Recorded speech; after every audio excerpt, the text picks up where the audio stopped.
ายดีทุกคนที่น้องทำความลาวฟังไทยกับต่างประเทศทุกคนเนาะหอมเด้อ10 โมงครึ่ง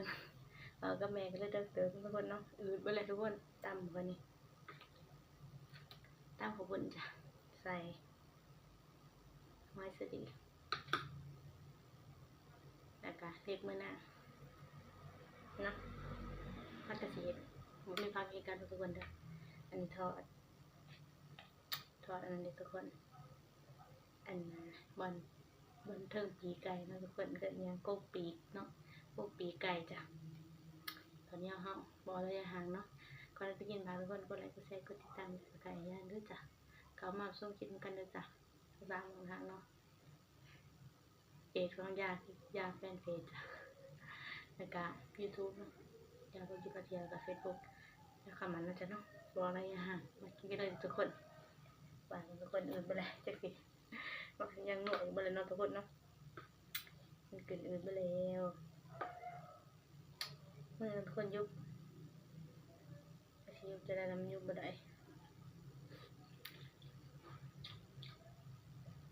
ยังหน่อยอยู่ทุกคน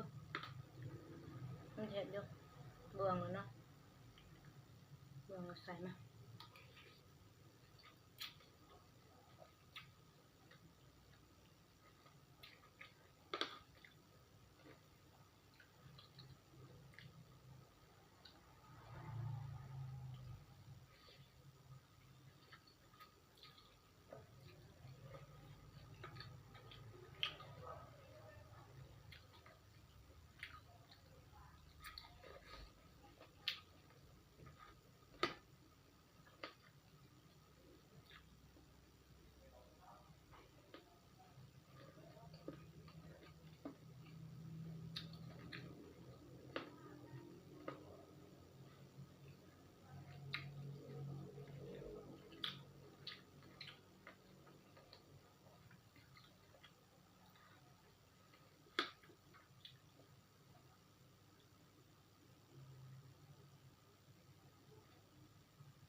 กินหนังบ้านทุกคนเนาะ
นี่หมอไม่พักกันจังเนาะเอาละกันยกไปเลยทุกคน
มันจะอื่นคน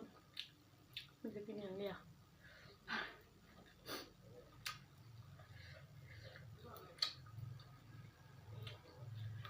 แม่กินการหอมเลิก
ทางไลน์ก็บ่มีน้ำสด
ตอนปิดทุกคน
วางก็ไม่ได้นะ